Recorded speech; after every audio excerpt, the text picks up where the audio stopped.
好久不见，我是妮娜。这一次呢，我跟我们的摄影大哥横滨阿汤哥一起来到鸟取。那我们之前其实已经有介绍过蛮多次鸟取，像是有带大家去春天的若鹰铁道啊，也有冬天的鸟取沙丘，也有带大家去看柯南还有鬼太郎的景点。那我们这一次特地在夏天来到鸟取，是因为我们这一次要吃一个夏天才吃得到的梦幻鸟取美食，是一种叫做盐牡蛎下灰的牡蛎。那因为这个牡蛎呢是要早起才吃得到的，所以我们这一次呢就特别安排了3天2夜的自驾行程，要带大家去吃牡蛎，然后顺便欣赏其他我们没有介绍过的鸟取县的美景。那我们现在在的这个米子机场很方便，在里面就可以租车，我们就赶快去租吧。在米子机场的1楼，也就是国际线一出来就可以看到他们这些租车的柜台。那如果你有特别喜好要租哪一个品牌的话，也可以事前预约，直接来这边取车就可以了。那如果要在这边租车自驾的话，记得要带齐你的证件、护照、驾照，还有驾照的1本哦。我们的车子来了，那这一次的旅行就麻烦阿汤哥帮我们开车喽 ，Go！订阅我们的频道，开启小铃铛，就能接受最新的日本旅游影片通知哦。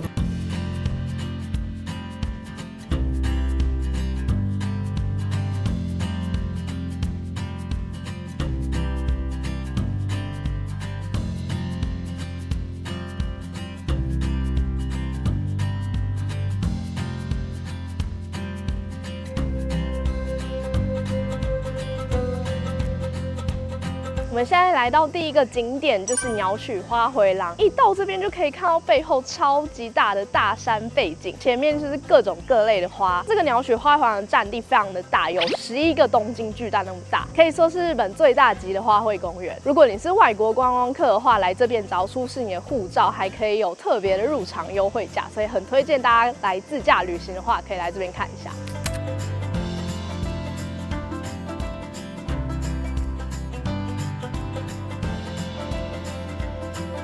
我们现在在走的这一个展望回廊啊，它总共有1公里长。绕这个展望回廊呢，就可以看到一些很特殊的景观，像是瀑布啊，或者是地下隧道。所以我们来绕一圈走看看。我们现在走到了一段叫做地下世界的地方，这一段这个隧道就是模拟地下世界，可以看到树根啊，或者是水晶，或者是一些以前化石的雕塑，很酷欸，这边感觉很好拍照。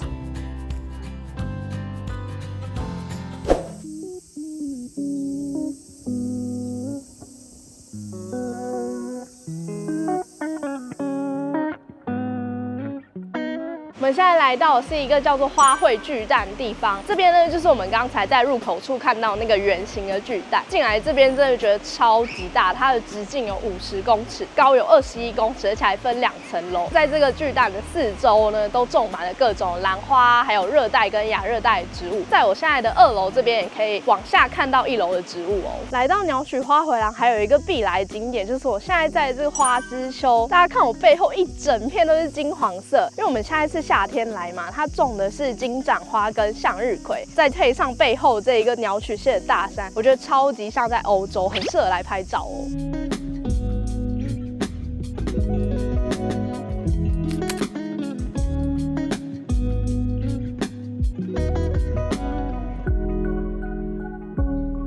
鸟取最有名的水果就是水梨，这边刚好有卖鸟取生产最有名的梨子，20世纪梨做成的梨子冰淇淋，所以我现在来试吃看看。那味道很清爽，有梨子的香味，但是吃起来也有一点像是青苹果的味道。我觉得跟一般的梨子比起来，它的梨子的味道更浓一点，感觉吃得到一点点梨子的那种一粒一粒的感觉，还蛮顺口的，很适合夏天吃。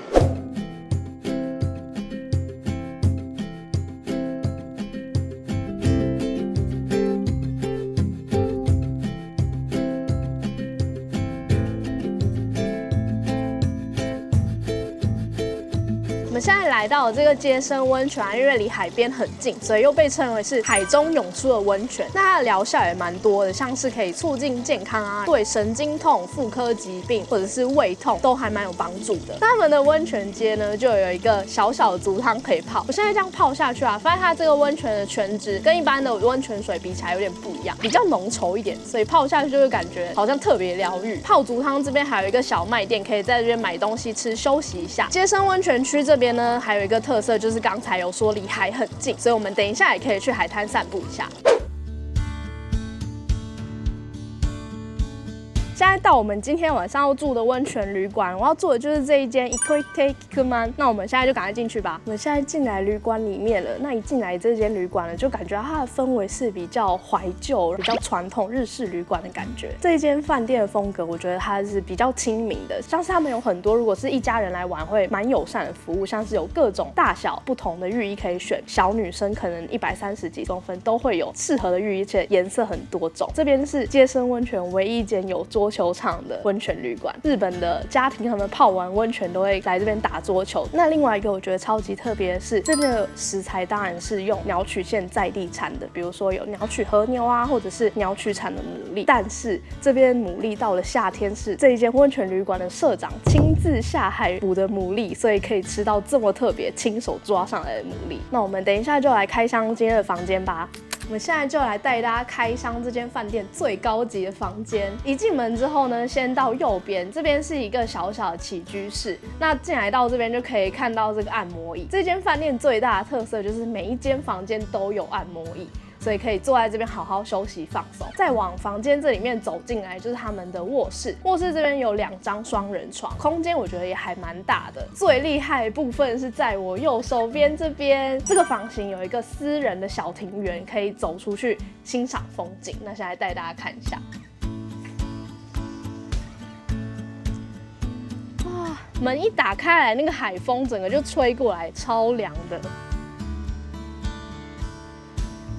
而且这边景色最棒的是，就是可以看到鸟取的代表，就是有右手边的这一个大山，左手边呢就是街声温泉的海岸，还可以看到这边有一个小小的海水浴场，看到大家在这边聊天啊玩水，我觉得超级疗愈的。那这一个温泉旅馆，它的房型其实还蛮多种的，除了最传统日式旅馆那种打地铺的房型之外，也有像我们介绍的这一间这种和洋式的房型。整体的房间虽然是和式的，但是在床铺的部分呢是西式的床铺，所以如果你睡不习惯日式的那种打地铺的话，就可以选择这种和洋式的房型。那如果想要看到漂亮风景的话，就很推荐这一间，因为它离海面真的很近，房间景色真的很棒，不但可以看到鸟取这边的海，然后也可以看到鸟取县的大山的风景。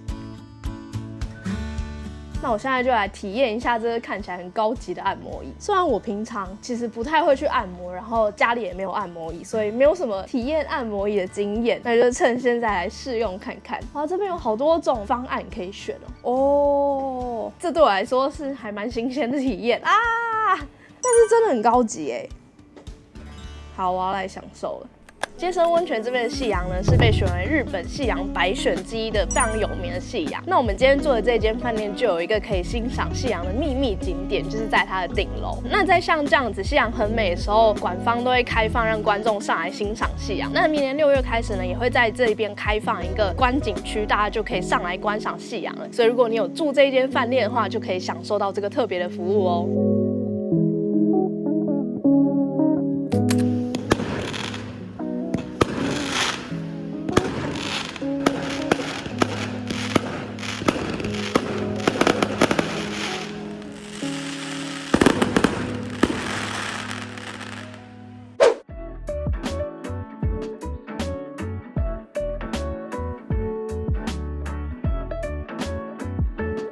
那我们等一下要体验做地藏娃娃的地方，就是在这边大山的观光案内所。那这里其实除了可以体验做娃娃之外，还有很多大山的观光资讯都在这边，像是一些景点资讯或者小册子啦，或者是像这种观光地图，或者是你要申请大山的登山证的话，都是在这边。所以建议大家要进去大山之前，可以先来这边看一下哦。那我们就来做体验吧。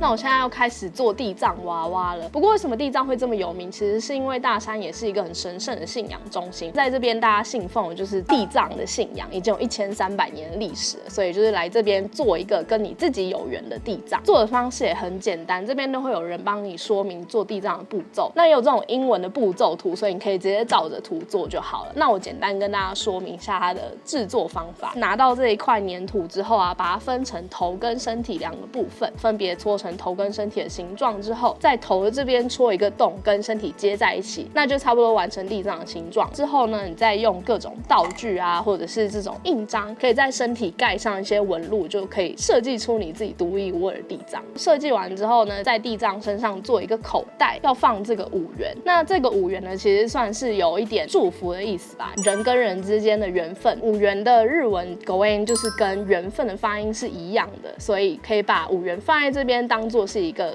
祝福。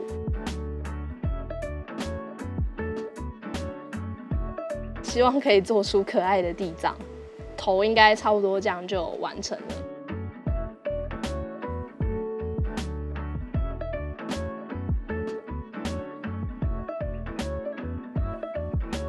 这边还有蛮多可爱的地藏可以参考，我觉得这个蛮可爱的。这好可爱哦。对啊，我想要做那个耳朵，然后这个也还不错，还有鼻子，这也不错哎。这很会做哎。对啊，我觉得其实蛮厉害的哎，就不要看它这么简单，其实还蛮。要做出那个神韵。对，好，那我挑战这个好了。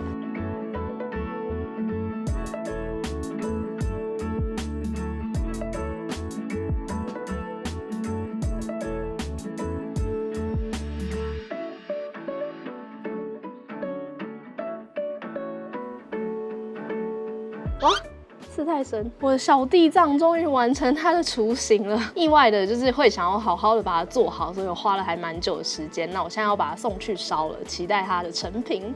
我的地藏完成了，很可爱吧？那我现在要来帮它上一点颜色，做最后的加强。我要帮它做这个斗篷的位置，现在来画一下。好紧张哦，怕被我画失败。好可怕，好可怕！等一下啊！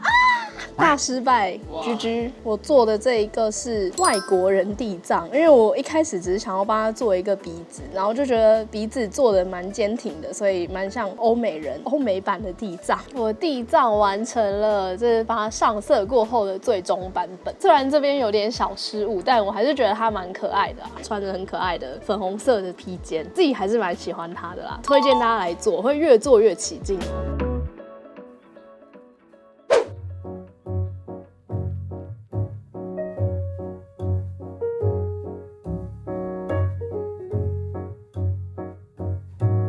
我们现在来到一间可以看无敌海景的咖啡厅，叫做碧凯。因为其实这一面日本海啊，在冬天的时候其实蛮波涛汹涌，所以要看到最美的日本海，就是在夏天的时候来。但是要来这一间咖啡厅的话，建议大家开车自驾会比较方便。像我们刚才一路去的大山那边呢，也是建议大家可以开车。所以如果你是要夏天来鸟取玩的话呢，会建议用开车自驾的方式，是最可以享受到鸟取夏天的景色的。我们点的餐来了，那我们是在午餐时间来的，它的午餐时间有很划算的5间套餐可以选，而且食材其实都还蛮有讲究的。像我点的这个本日的鲜鱼套餐，跟店家最招牌的汉堡排套餐，它用的食材都是来自于鸟取或者是山阳山阴地区，像是蔬菜啊，就是大山这边种的鸡肉啊，还有猪肉跟牛肉，都是这附近的大山的农场来的。然后他们的套餐还包含了一份汤、沙拉，这边可以选面包或者是白饭，感觉可以吃超饱的。它这个鱼啊，就是先把外皮烤得酥酥脆脆之后，保留里面的嫩度，然后再配上他们这个青酱，让那个青酱中和鱼肉的味道，吃起来蛮清爽的。天气热没什么胃口的时候，还蛮适合吃的。那我们现在再来吃吃看他们的招牌汉堡排。他们这个汉堡排是用鸟取现产的和牛做，而且它的酱汁呢是用牛骨跟当地的蔬菜一起熬成的，感觉就非常的真材实料。来试试看它的味道。我很喜欢它的酱汁，因为它酱汁味道酸酸的，但怎么讲，我觉得很清爽。就是有些外面的酱汁，你会觉得它的酱汁味道有点太重，但是它完全不会。汉堡排的肉我觉得很绵密，我觉得吃起来跟这个酱汁很搭。那这样一整份套餐配上我后面这个180度无死角的美景，我真的觉得超值得特地开车过来的。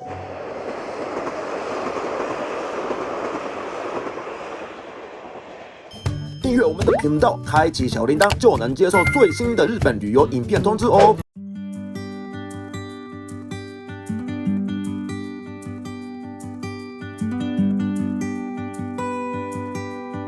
那我们今天晚上入住的温泉旅馆就是我背后的这一间望湖楼，它是昭和6年就开业到现在的老铺温泉旅馆，整个都非常的大间。最大的特色就是直接盖在东香湖旁边，所以有蛮多房间都可以看到东香湖的景色。现在就带大家进去看看。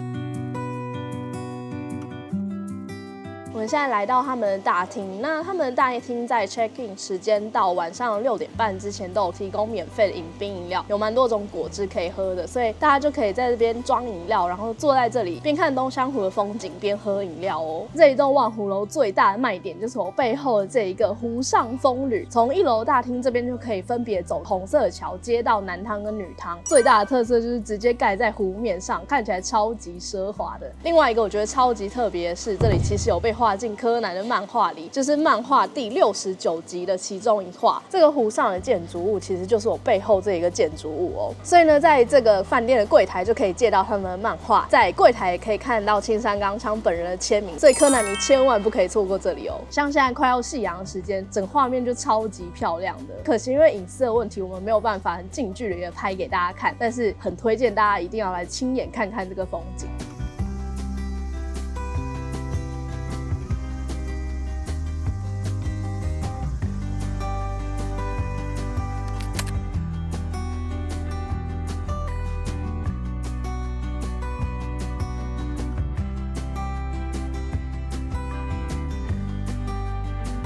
现在来带大家看一下他们有附私人露天温泉的房型。那我现在在的这个地方是他们的有点像起居室，这边是一个合适的休息空间，可以坐在那边看电视。走到这边来呢，它这边还有做一个很聪明的小小的分界线，上来之后就是卧室的地方。这边有2张加大的双人床，所以就是2个人在那边可以睡得很舒服。走到这边左手边居然又是另外一个起居空间，这一个空间就是比较西式，然后可以看到外面的窗景。接下来就带大家去看这个房间最厉害的地方。那先走进来，这边是他们有点像是化妆间的地方，可以在这边整理一下仪容。从这个门出去之后，就是他们最重点的露天温泉。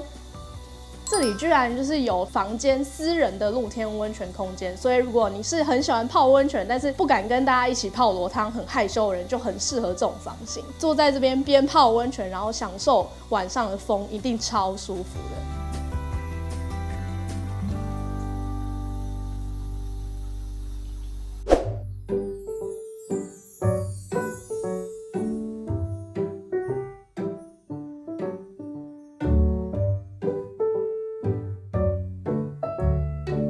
我们现在来到了卡洛伊吉了，终于要开始我这次最期待的行程，就是吃夏辉牡蛎。那我们赶快去逛一下。这边也有在卖夏辉牡蛎耶。这一个夏辉牡蛎呢，它其实是每年6月到8月才吃得到的季节限定的牡蛎，所以夏辉这个品种也被称为是夏之牡蛎。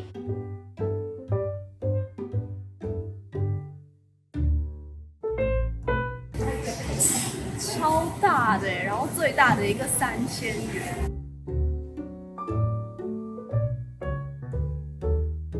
我们终于来到这一次旅行的重头戏了，就是要来吃眼前的这一个牡蛎。那我眼前的这个牡蛎是他们鸟取县夏天的很有名的品种，叫做夏辉的牡蛎，它是盐牡蛎的一种。那盐牡蛎的体型本来就比较大，在夏天7、8月的时候是最接近它们产卵的季节，所以这个时候来吃夏辉牡蛎可以吃到最大最肥美的牡蛎。我们这一次买的这3个啊，然后它最大的居然跟我的手掌差不多大，也就是差不多有16公分这么大，无法想象居然有这么大的牡蛎，应该其他牡蛎比不上吧，所以真的是超期待会有怎样味道，一整颗吞下去应该超过瘾的。卡洛伊吉其实离鸟取港才2分钟，所有的海鲜都是最新鲜直送，马上送过来的。除了牡蛎之外呢，当然还可以吃到其他当季最新鲜的海产，所以很推荐大家可以过来逛逛。那我们就来开动吧，觉得太大了有点紧张，而且它拿起来超有分量感，很重，它的壳超级厚。这个夏辉牡蛎啊，他们最推荐的吃法是生吃，所以看你要淋柠檬汁或者是酱油都可以，淋一下柠檬汁好了。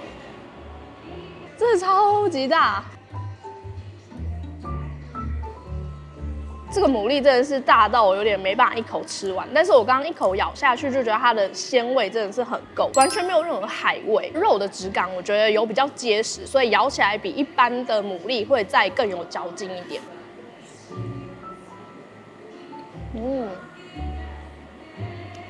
好吃。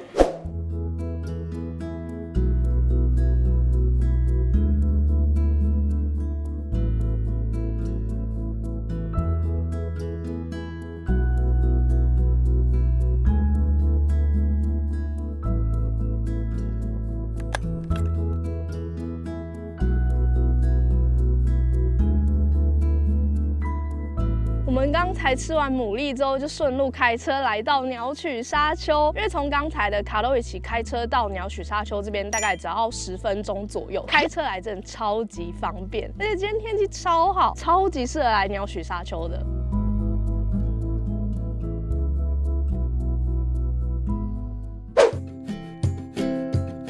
我们现在再来到浦富海岸，鸟取这边是日本海嘛，冬天的时候波涛非常的汹涌，然后天气很不好。但是到了夏天，这边的透明度就会变得很高，海水比较平静，所以每年在夏天的时候，这边都会开放搭游览船来参观这个透明度很高的日本海。浦富海岸这边也是因为它冬天跟夏天的海浪反差很大，所以形成了很特殊的海蚀地形。所以我们现在就是要搭游览船进去看这个海蚀洞。那它的游览船有分成蛮多种的，如果是天气好的时候，就可以搭小型的船潜到海蚀洞里面去探险。那我们先进去买票吧。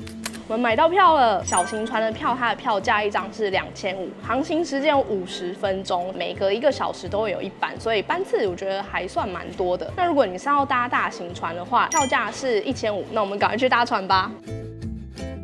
我们很幸运，因为小型船其实不是想搭就可以搭，是要天气特别好，海浪很平静，像今天这样才有机会。所以我现在超期待 ，Go Go！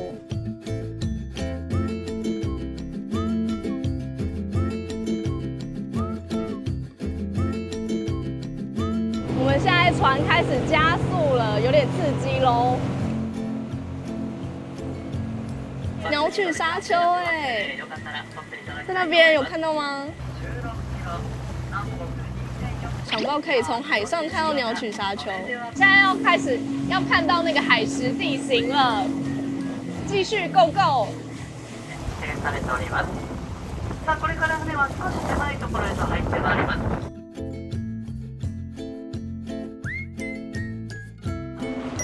这个景色真的很美。对啊，我觉得超厉害的，一定要坐小船来。这是只有搭小型船才有的福利，可以进这个海贼洞探险哦。哇！哎，这好赞，很漂亮。海水超干净的，透明度很高哎。おそらく今シーズン一番じゃないかというぐらいめちゃくちゃ綺麗な湯気で小型船にご乗船いただけるということ自体。这个叫做千万松的，也是一个很有名的地形。它有很多洞哎，这真的是海蚀地形才看到奇景。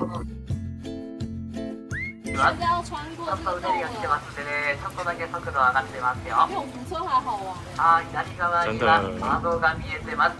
它那个海好清澈哦，有点像松树的树啊，然后长在那个峭壁上，很特别，我觉得很美，就是感觉台湾真的看不太到。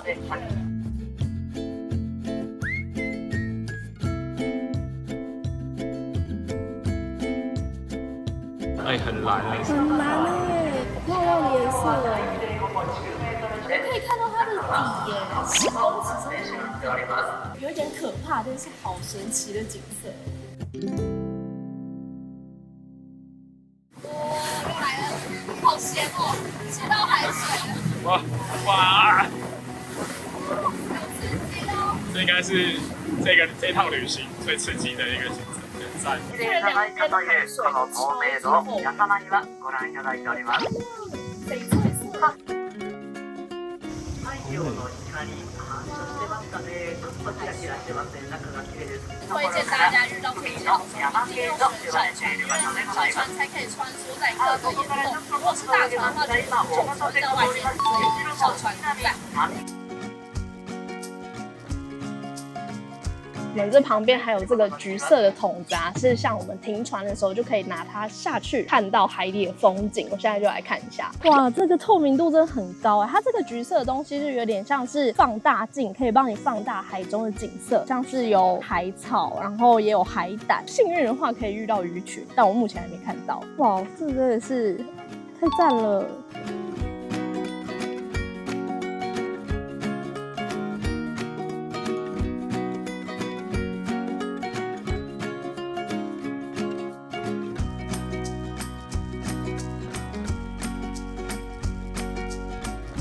我们刚才已经搭完船出来了，我真的是觉得那50分钟不够，因为整趟航程满满的都是看点，而且真的是因为遇到夏天天气好，才可以看到像这种颜色的海水，真的拍照拍不完。这个苏打水呢，是我们刚才搭完船出来之后，在卖票旁边有卖，如果你想要纪念的话，就很推荐可以把它带回家。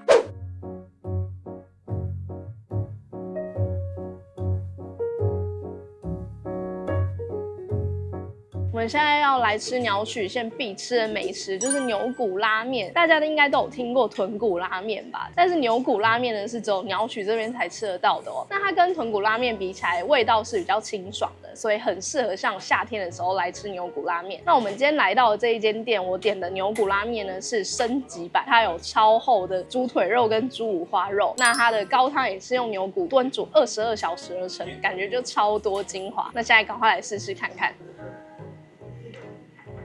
因为它这个牛骨拉面有分3种味道，盐味、酱油跟味噌。然后我点的是比较清爽的盐味，喝下去除了有盐味拉面的盐味之外呢，还喝得到淡淡的牛骨的香味。我觉得吃起来不会像豚骨拉面那样煮成白白的高汤底，非常的浓厚，比较像是那种清汤的拉面，所以我还蛮喜欢。我觉得味道算是蛮清淡的。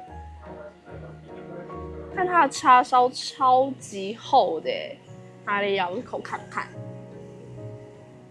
它的叉烧已经煮得很软烂，所以入口即化。外面有炙烧过，所以有一股淡淡的炙烧香味，难怪这么人气。吃得很快，是不是真的还蛮好？真的很好吃，肚子超饿。